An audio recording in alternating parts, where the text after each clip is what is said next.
하나님의 선민으로 자부심을 갖고 살았던 유다 백성들이 영적으로 타락하고 도덕적으로 타락함으로 하나님은 바벨론을 통하여서 선민이라고 자부하는 유다 백성들을 징치하려고 칼을 빼어들었습니다. 하나님은 그 하실 일에 대해서 예레미야 선지자에게 알려주십니다. 예레미야 선지자는 하나님의 말씀을 받고 유다 백성들에게 이 사실을 또 선포합니다. 그런데 유다 백성들은 예레미야 선지자를 통해서 증거되어지는 여호와의 말씀에 귀를 기울이지 않고 여전히 우리는 하나님의 백성이다, 우리는 선민이라고 하는 영적 자만심에 빠져 있었습니다.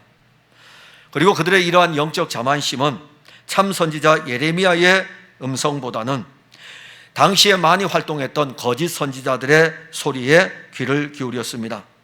이 거짓 선지자들은 유다 백성들에게 평화를 선포했습니다.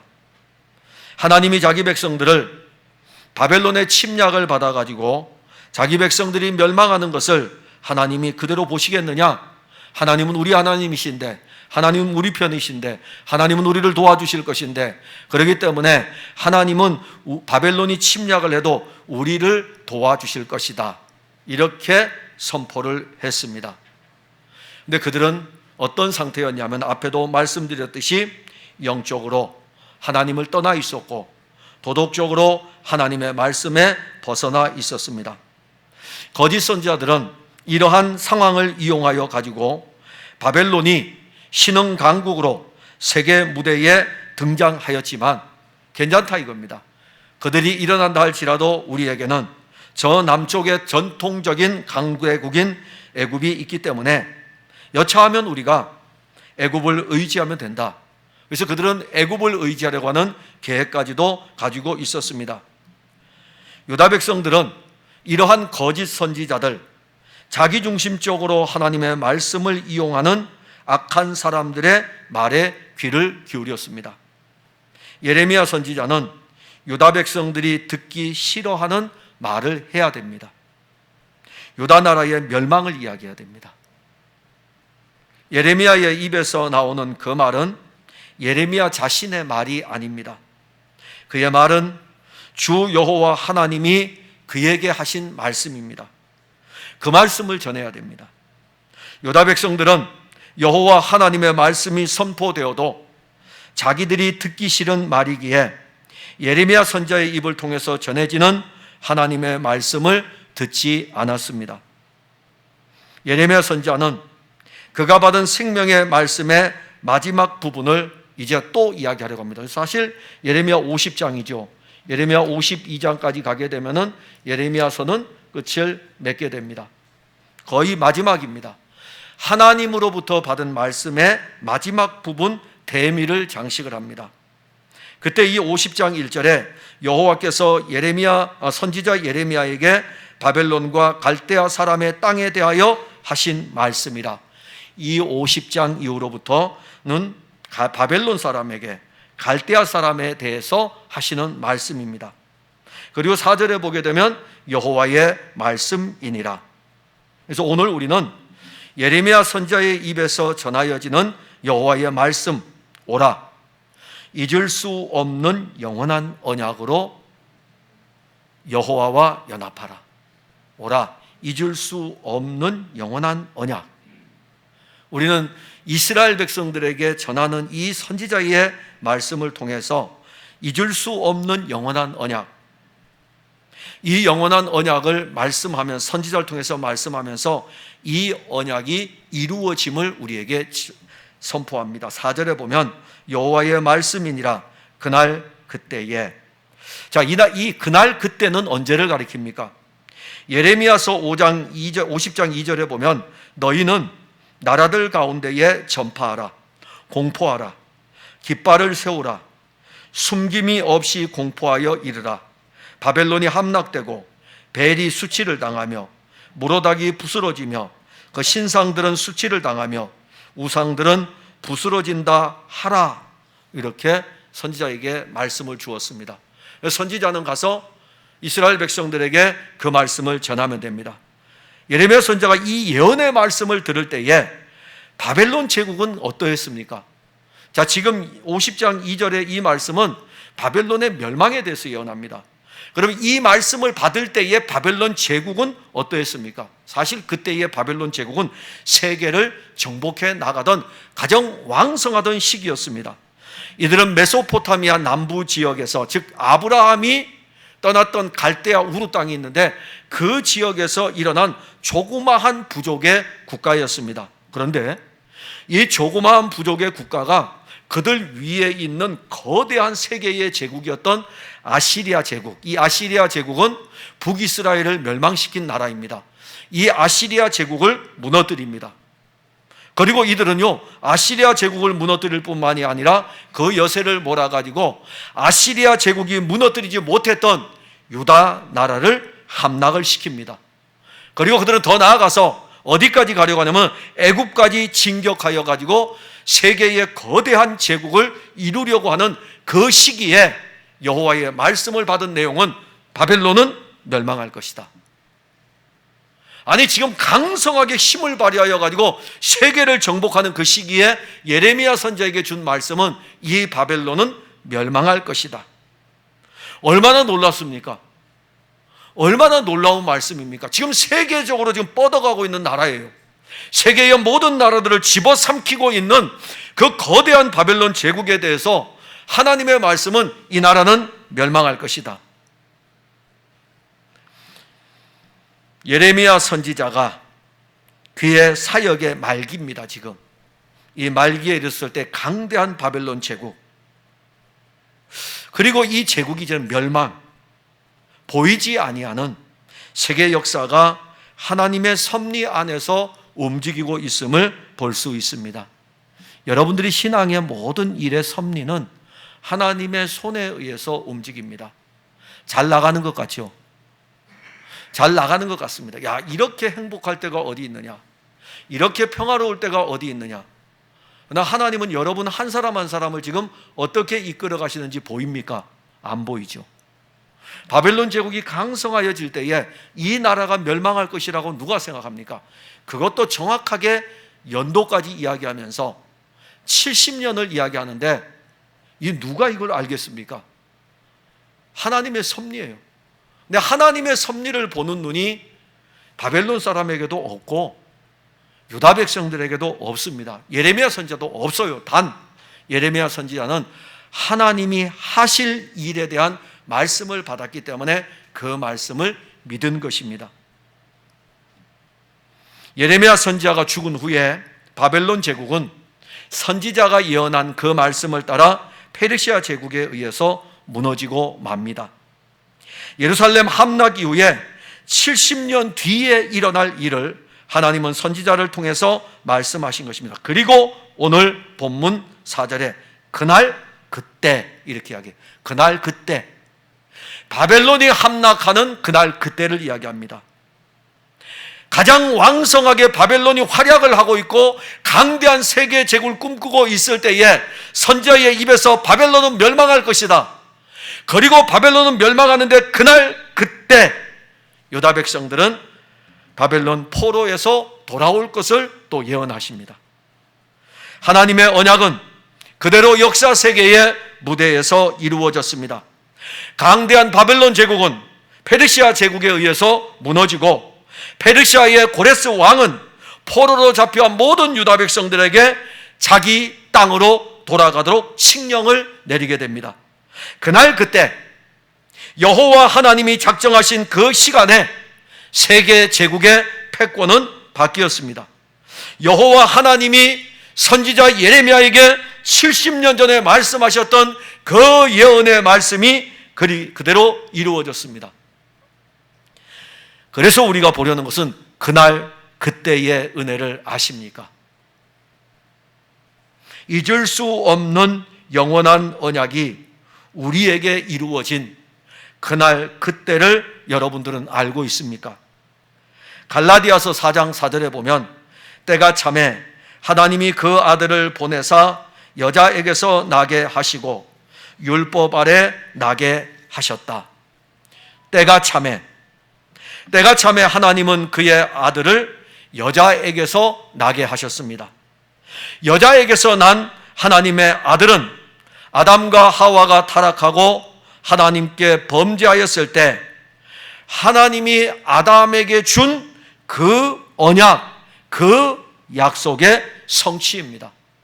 하나님은 창세기 3장 15절에서 아담과 하와가 타락하고 범죄하였을 때 말씀을 이렇게 주셨어요. 내가 너로 여자와 원수가 되게 하고 내 후손도 여자의 후손과 원수가 되게 하리니 여자의 후손은 내 머리를 상하게 할 것이요 너는 그의 발꿈치를 상하게 할 것이니라. 그리고 이 언약은 마태복음 1장 18절에 예수 그리스도의 나심은 이러하니라. 그의 어머니 마리아가 요셉과 약혼하고 동거하기 전에 성령으로 잉태된 것이 나타났더니 창세기 3장 15절에 여인의 후손으로 나실 하나님의 아들 그리스도가 약속되어져 있고 하나님은 아담에게 그 언약을 맺었고 그 언약은 시간이 지나면서 사람들을 통해서 그리고 사건들을 통해서 계속해가지고 계시하여 주었습니다. 그리고 마침내 마태복음 1장 18절에서 예수 그리스도의 나심은 이러하니라 라고 하면서 마리아가 요셉과 약혼하고 동거하기 전에 하나님의 거룩한 영 성령으로 잉태되어서 여인의 후손으로 약속하신 대로 하나님의 아들이 이 세상에 오신 것입니다. 하나님은 그의 아들 그리스도를 하나님의 구원의 때가 되었을 때에 여인의 후손으로 이 세상에 태어나게 하셨습니다. 우리에게 영원한 언약, 하나님의 아들이 여인의 후손에서 꼭 태어나야 됩니까? 여인의 후손에서 우리의 구원자가 반드시 태어나야 됩니까? 그 이유가 우리에게 있습니까? 하나님께서 자기 백성을 죄에서 구원하실 길은 이 방법밖에 없기 때문에 하나님의 아들을 여인의 후손의 몸으로 오게 하셔가지고 우리와 같은 육신의 몸을 입게 하신 것입니다. 아담의 후손들은 하나님을 거역하여 범죄하였습니다. 아담의 후손들은 유대인이든지 이방인이든지 모두가 다 죄인입니다. 여기 앉아있는 여러분들 모두도 다 아담의 후손이기 때문에 육신의 본성을 가지고 있는 우리들은 모두가 다 죄인입니다. 여러분들이 여인의 후손으로 태어날지라도 여러분들은 죄인이에요.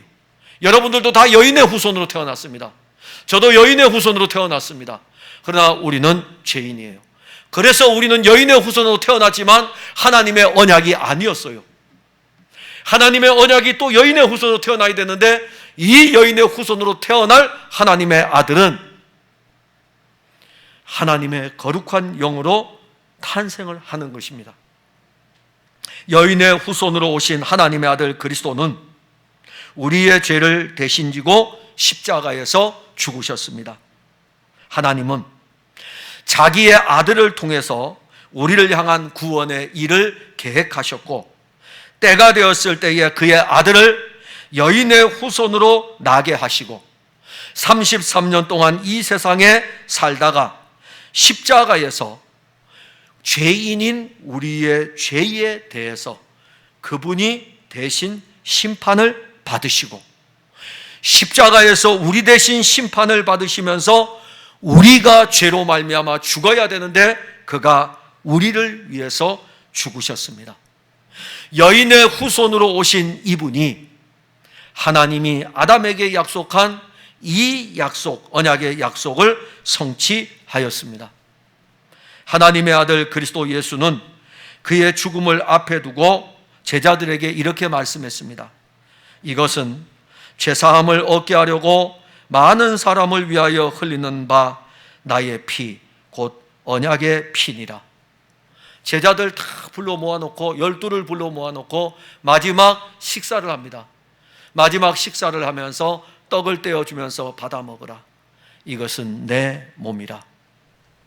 그리고 포도주 잔에다가 포도주를 따라주면서 나누어 줍니다. 마시라 이겁니다. 이것은 죄사함을 얻게 하는 나의 피, 곧 언약의 피니라. 언약의 언약. 하나님의 영원한 언약이신 하나님의 아들 그리스도가 우리를 위해서 죽으실 것을 약속하신 그 말씀대로 그 피를 우리에게 주시는 거예요. 로마서 5장 19절에 보면 한 사람의 순종하지 아니함으로 많은 사람이 죄인 된 것 같이 한 사람이 순종하심으로 많은 사람이 의인이 되리라. 저는 여러분들에게 다 죄인이라 그랬습니다. 그러나 한 사람의 순종하심으로 말미암아 이제 여러분들은 다 의인이 되었습니다. 그냥 여러분들 의인 됐어요. 여러분들 행위와 상관없습니다. 우리가 행위로 어떻게 의롭게 되겠습니까? 여러분들이 행위로 의롭게 될 수 있다고 생각하십니까? 제가 한번 해봅시다. 하나님의 법이 있습니다. 안식일을 기억하여 거룩히 지키라고 했습니다. 자, 여러분, 안식일이 주일로 바뀌었죠. 안식일을 기억하여 거룩하게 그날을 다 잘 지키는 사람 한번 손들어 보시기 바랍니다. 저는 내리겠어요. 전 못 지켜요. 안식일은 그 전날 해질 때부터, 안식일이 그 전날 금요일 저녁 해질 때부터 토요일 저녁 해질 때까지거든요. 그 기간 동안에 여러분들 아무 일 안 할 수 있습니까? 그 기간 동안에 여러분들은 온전히 하나님만 생각할 수 있습니까? 그 기간 동안에 하루 동안 온종일 하나님만 찬양할 수 있습니까? 저는 못해요. 저는 여러분들 예배 끝나고 올라가면 습관이 하나가 있는데 어디 갔다 들어오면은 지쳐가지고 앉아가지고 소파에 앉아가지고 TV를 딱 눌러요. 그래 앉아가지고 멍 때리면서 이렇게 구경해요. 오락을 금하라고 했는데요. 저 보고 있는데요. 뭐 우리 교인들이야 뭐 원래 다 거룩하시니까 안 하시겠죠. 우리 교회는 담임 목사가 문제예요. 여러분들은 다 잘할 겁니다. 저는 못 지켜요. 안식일 못 지킵니다. 그러면 물어봅시다. 안식일 못 지키면 여러분들 의인입니까? 죄인입니까? 죄인이잖아요. 여러분들 하나님 앞에서 모든 절기를 잘 지킵니까? 여러분들 하나님 앞에서 하나님의 말씀을 따라서 하나도 안 틀리고 문자에 기록된 이 말씀을 따라 1.1획도 틀림없이 다 지킵니까? 심지어 여러분 우리가 생각해 봅시다. 교회를 오고 있는데 갑자기 소낙비가 막 쏟아지면은 차가 밀리게 되고 예배 시간 늦을 거 아니에요. 예배 시간 늦는 것 때문에 여러분들 안절부절 해본 적이 있습니까? 근데 우리는 담임 목사가 그게 문제죠. 그런 것들을 용서하지를 못할 때가 있어요. 내 의가 강해가지고. 근데 우리는 의가 없어요. 없습니다. 우리는 죄인일 뿐이에요. 그런데 하나님은 그날 그때에 우리에게 어떤 은혜를 주셨냐면 하나님의 약속 언약의 실제이신 하나님의 아들을 보내신 거예요. 그리고 이 아들이 우리의 모든 죄를 대신 지고 십자가의 죽으심으로 말미암아 우리에게는 그 아들을 믿음으로 말미암아 의롭게 하신 것입니다. 그래서 여러분들이 의롭다 했을 때에는, 의인이라고 했을 때에는 여러분들의 공로가 아니고 예수의 공로입니다. 그날 그때에 이루어진 하나님의 언약이 그대로 이루어진 그 은혜인 것입니다. 그러면 이제 우리는 오늘 본문에서 오라, 잊을 수 없는 영원한 언약, 잊을 수 없잖아요. 그 영원한 언약으로 향하여야 되겠죠. 4절에 보면 여호와의 말씀이니라. 그날 그때에 이스라엘 자손이 돌아오며 유다 자손도 함께 돌아오되 그들이 울면서 그 길을 가며 그의 하나님 여호와께 구할 것이며. 자, 지금 예레미야 선지자는요, 바벨론 포로 70년이 끝나면, 포로 생활 지금 시작하는 겁니다. 끝나려면 70년 기다려야 돼요. 이 말씀을 받을 때는 포로 생활 이제 시작하는 거예요. 그런데 그날 그때가 온다 이겁니다. 그날 그때가 오면 바벨론 포로 70년이 끝나게 된다. 바벨론 포로 70년이 끝나게 되면 유다 백성들은 포로에서 귀환하게 될 것이다. 이것을 백성들에게 알려줍니다. 그런데 유다 백성들은 지금 무엇을 봅니까? 자기들의 성읍이 무너진 것을 보고 있습니다. 성전이 파괴된 것을 보고 있습니다. 비극의 현장에 그들은 지금 서 있습니다. 그 비극의 현장을 그들은 지금 눈으로 보고 있습니다. 그들 가운데 어떤 사람들은 이역만리 바벨론의 포로로 끌려가고 있는 것을 보고 있습니다. 이제 남은 사람들은 바벨론 치하에서 포도원을 가꾸는 농부나 가축을 기르는 목자로 바벨론을 섬겨야 됩니다. 유다 백성들은 여호와 하나님의 말씀을 외면하였습니다. 그들은 참 선지자가 하나님으로부터 받은 이 예언의 말씀을 듣지를 않았습니다. 그들은요, 자기들에게 좋은 말을 해주는 거짓 선지자들을 좋아했습니다. 유다 백성들은 여호와 하나님의 약속의 말씀을 믿지를 않았습니다. 그들은 여호와 하나님과 그 말씀을 자기들의 삶의 수단, 방편으로 사용했습니다. 하나님의 언약이 그들에게서 무시가 되고 있어요. 수없이 많은 선지자들을 보내서 하나님의 언약에 대해서 말씀했습니다. 그리고 그들의 옛적 조상들의 이름까지 언급하면서 하나님의 언약을 증거하였지만 그들은 하나님의 언약을 전파하는 사람들을 죽이기까지 했어요. 옛적에 하나님의 계시의 말씀을 받았던 이 선지자들 너희들이 죽이지 않았느냐?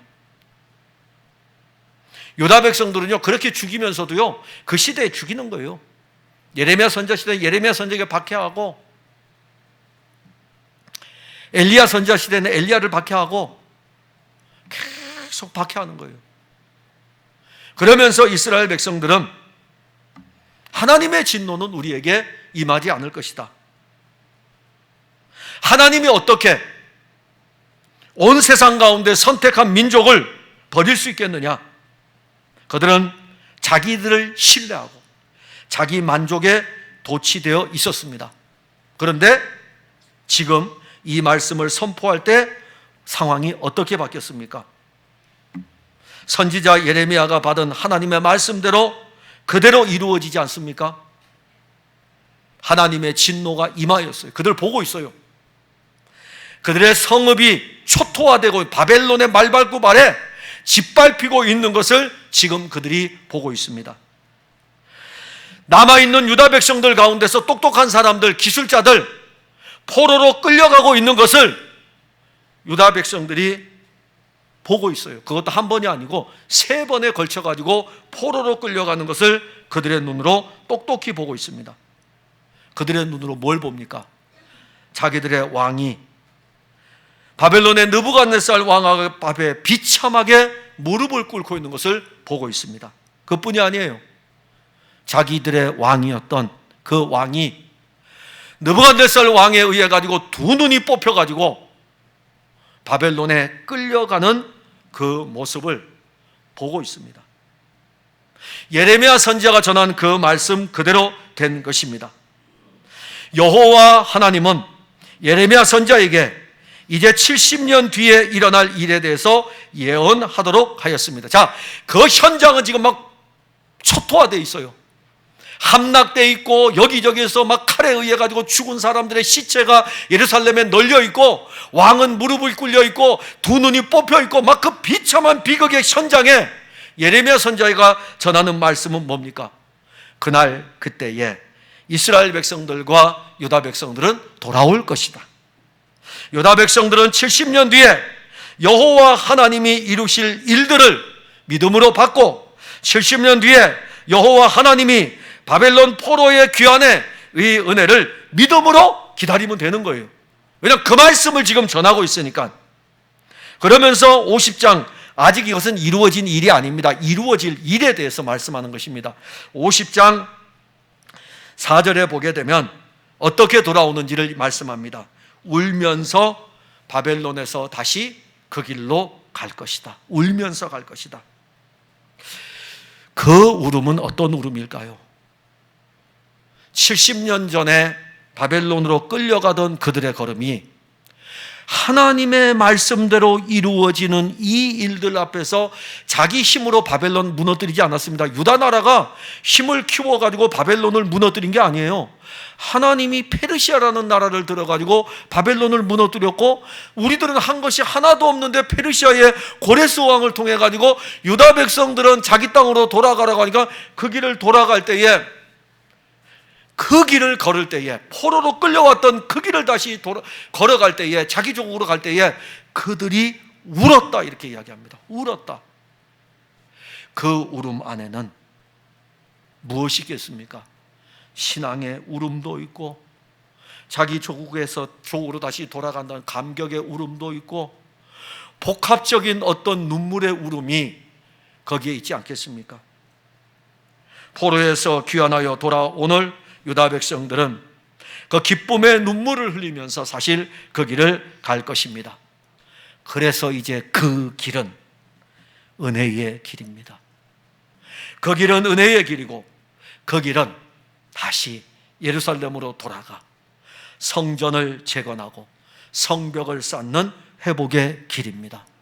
그 길은 낯선 이역만리 땅 바벨론에서 약속의 땅으로 다시 돌아가는 길입니다. 그 길을 걸으면서 오늘 본문에 여호와께 구할 것이요, 그 길을 걸으면서 여호와께 기도할 것입니다. 기도를 잃어버렸던 백성들이 돌아가면서 그 길을 걸어가면서 여호와께 기도를 회복하게 될 것입니다. 우리는 지금 바벨론 포로로 살고 있습니다. 우리가 살고 있는 바벨론은 큰 성입니다. 우리가 살고 있는 이 세상은 바벨론 거대한 제국의 성입니다. 바벨론 제국에서 이루어지는 일들은 사실 자기 만족의 잔치입니다. 여러분들이 이 세상에서 하고 있는 모든 잔치는 자기 만족의 잔치입니다. 그래서 우리가 큰 성 바벨론, 우리가 살고 있는 이 성 바벨론의 최후를 우리가 보아야 됩니다.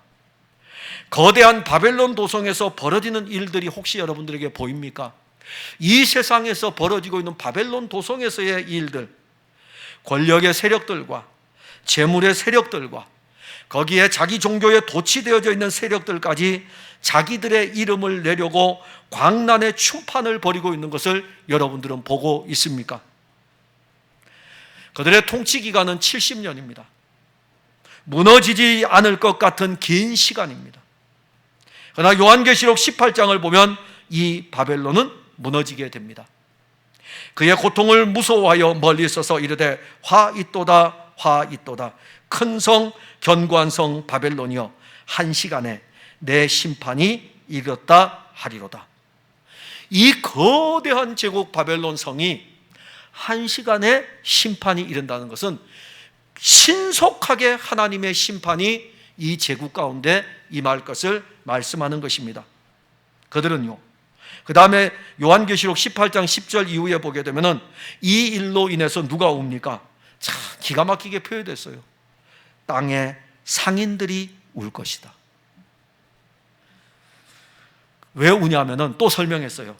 자기들의 상품을 팔 수 없기 때문에. 그들은 무역을 통해 가지고 재물을 쌓아두고 그 재물을 얻기 위해서 자기들의 영혼을 판 사람들입니다. 이거 다 무너질 것이다. 그래서 그들은 무너지는 바벨론 성을 보면서 첫 번째로 언급한 인물들이 땅의 상인들입니다. 권력이 먼저 아니에요. 이 성이 무너지면 여러분들은 어디 먼저 가겠습니까? 은행에 가서 돈 찾아야죠. 아니라고요? 여러분들 집에 불 나면 뭐부터 가지러 갈래요? 만일 여러분들 집에 불 나면 안 됩니다. 만일 화재가 났다고 한번 생각해 보세요. 사람들은 다 빠져나왔어요. 화재가 났다 그러면 뭐부터 가져올래요? 장로님 뭐부터 가져오실래요? 저한테 물어보세요. 목사님은 뭐부터 가져올래요? 당연히 지갑 가져와야죠. 그 안에 카드가 들어있는데. 저희 집엔 돈이 없어요. 은행 안에 있으니까는. 또 설교 또 오해에 들어가지고, 야, 우리 목사님 은행에 돈이 무지 많나 봐. 오해하지 마세요. 하나 하면 막 3개로 막 튀어가니까는 굉장히 설교하기 어려워요. 그게 아니고, 정말 누구든지 제일 먼저 재물을 가지러 갑니다. 6.25 전쟁 때 피난 갈 때 뭐부터 챙겨가요? 먹을 거 챙겨가야죠. 먹어야죠. 그리고 먹을 거 살 돈을 가져가야죠. 바벨론 제국이 멸망할 때에 누가 제일 먼저 우냐면 땅의 상인들이 웁니다. 이거 팔아야 되는데, 이거 남겨야 되는데, 지금까지 이거 다 팔면서 장사하면서 이 세상에 살면서 자기 영혼까지 다 팔았었는데, 그런데 이 성이 무너지는 거예요. 요한계시록 18장 15절에 바벨론으로 말미암아 치부한 이 상품의 상인들이 그의 고통을 무서워하여 멀리 서서 울고 애통하고, 저는 이 요한계시록 18장의 바벨론 성의 무너짐에 대해서 잠깐만 언급했습니다. 그러나 여러분들이 나중에 집에 들어가서 한번 읽어보셔요. 요한계시록 18장을 꼭. 바벨론이 무너지고 그 다음에 나오는 게 뭡니까? 요한계시록 19장은 곧바로 이어가지고 어린 양의 혼인잔치가 나옵니다. 그 어린 양은 십자가에서 피를 흘려 죽으신 하나님의 아들 그리스도 예수입니다. 우리는 영원한 현재를, 영원한 세계에서 이루어질 이 놀라운 일들을 영원한 현재로 우리가 믿음으로 바라봅니다. 그 영원한 현재의 승리가 어린 양 예수 그리스도입니다.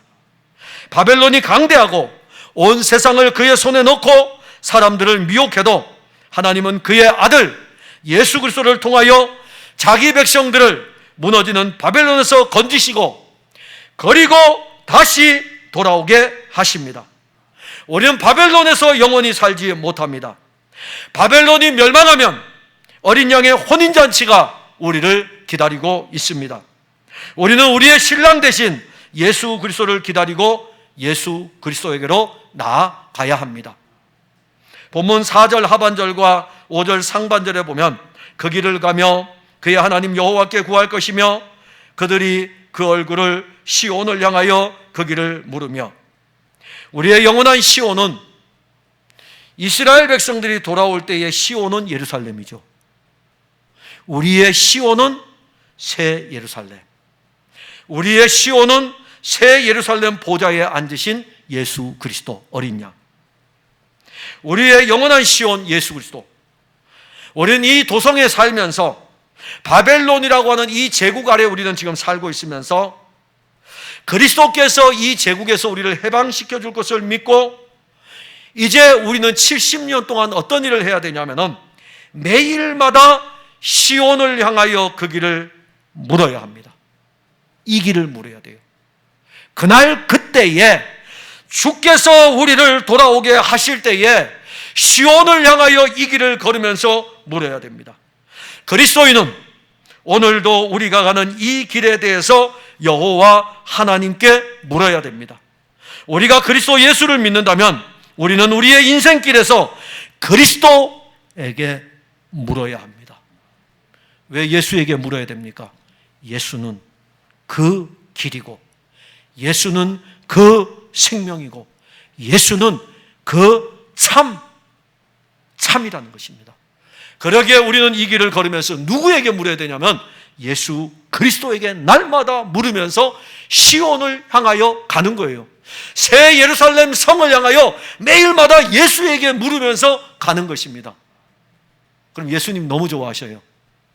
그 길을 물을 때마다 은혜를 풍성하게 내려주십니다.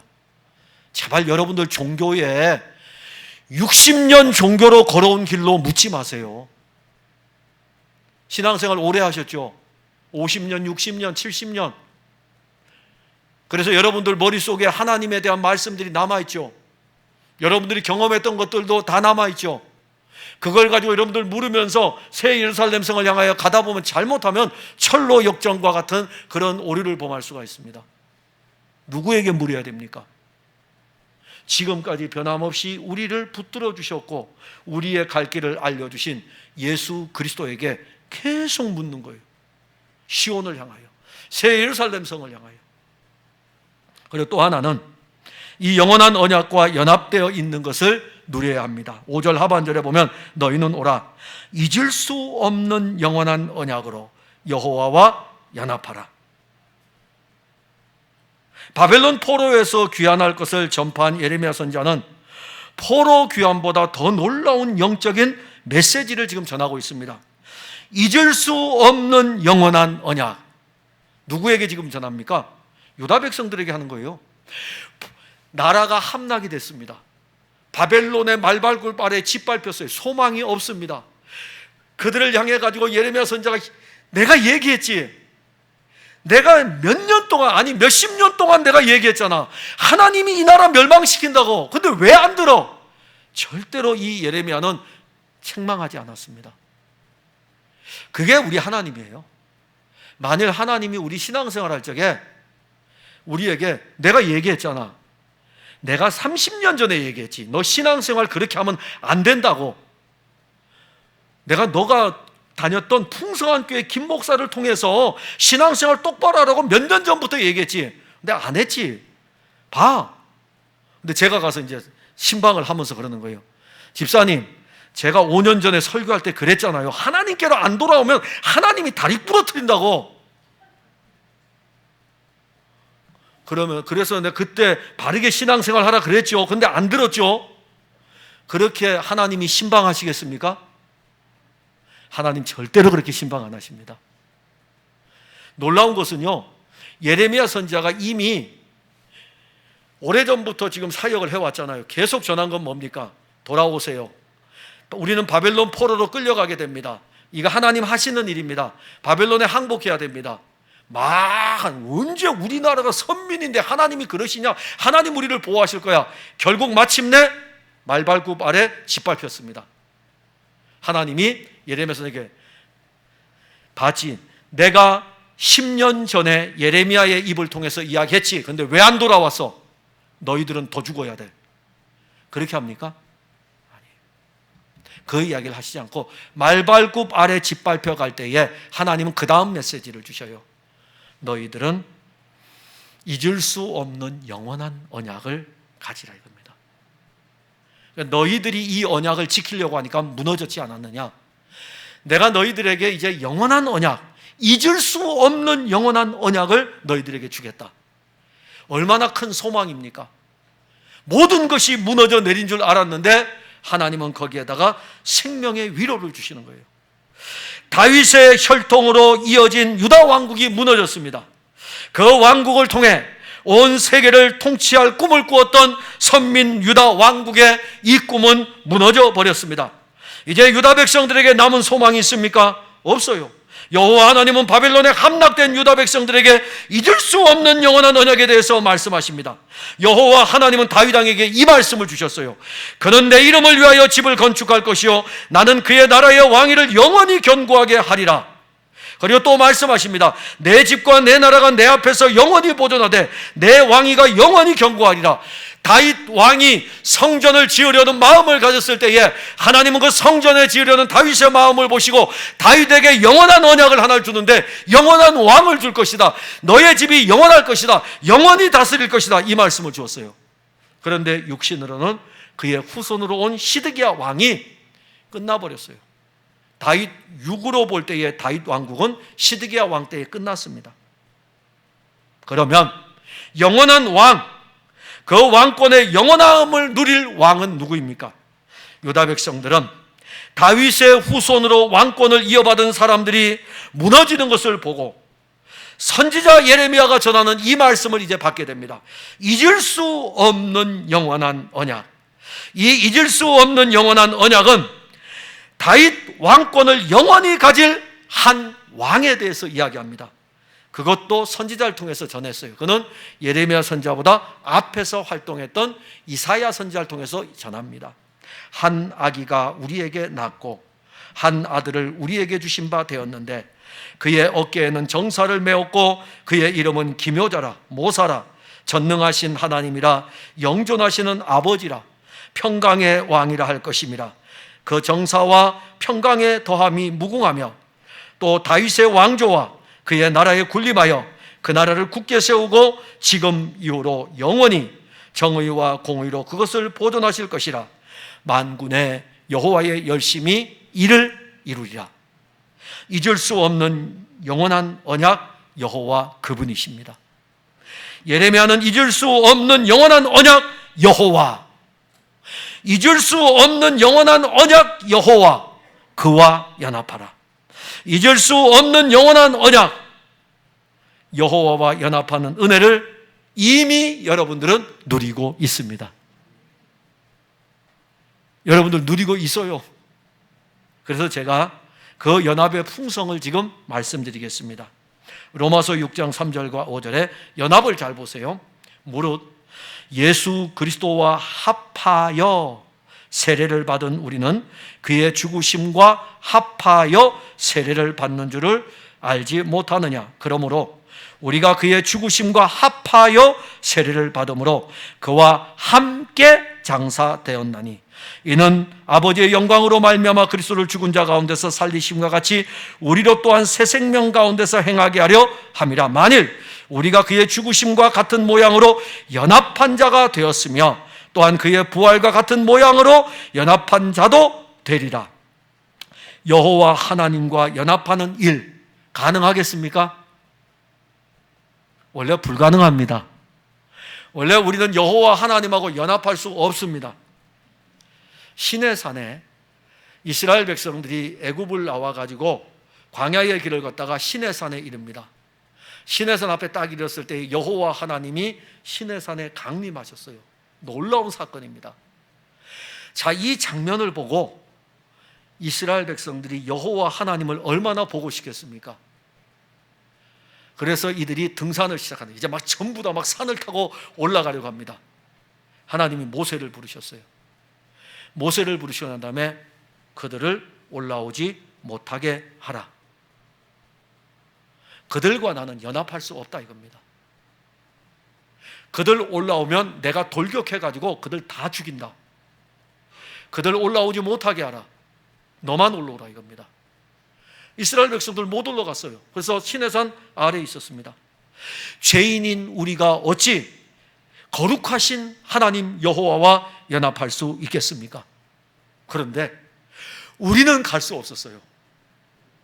하나님은 우리와 연합하고 싶으셔가지고 오셨어요. 근데 그냥 오면 시내산 사건이 일어나니까 하나님이 육신을 입고 우리와 연합하기 위해 가지고 이 세상에 오신 것입니다. 그리고 예수 그리스도 하나님이 하나님의 아들이 육신을 입고 오셔서 그가 이 땅에서 33년을 사셨어요. 그리고 우리와 그의 영을 주셔가지고 그리스도 예수와 한 몸이 되게 하셨습니다. 이게 신비예요. 그래서 여러분들은 모두가 다 그리스도와 연합되어져 있는 한 몸의 사람들입니다. 예수 그리스도는 그래서 우리의 신랑이에요. 예수 그리스도는 우리의 신부입니다. 예수 그리스도는 우리의 둘째 아담이잖아요. 우리는 예수 그리스도의 새롭게 태어난 신부로서, 하와로서 그리스도와 이제 새 예루살렘에서 혼인잔치의 은혜를 누리며 삽니다. 그래서 여러분들의 신랑은 예수 그리스도입니다. 예수님은 또 이렇게 말씀했어요. 연합에 대해서 나는 포도나무요 너희는 가지이니. 연합이에요. 우리는 영원한 왕 예수 그리스도와 뗄 수 없는 연합을 이루고 있습니다. 사랑하는 성도 여러분, 많이 지치고 많이 힘들고 많이 어렵죠. 큰 성 바벨론에서, 이 거대한 바벨론 성에서, 이 세상에서 우리가 어디에 소망을 두고 살아야 되겠습니까? 이 사건, 신종 코로나 사태, 요 한 사건 때문에 교인들이요 우왕좌왕하고 있습니다. 영적으로. 절대로 우왕좌왕하지 마세요. 우리에게는 영원한 언약 예수 그리스도가 계십니다. 예수 그리스도께서 우리와 연합하여 계십니다. 연합하여서 우리의 삶을 사십니다. 지치고 힘들 때마다 우리와 연합하여 사시는 누구를 구하면 됩니까?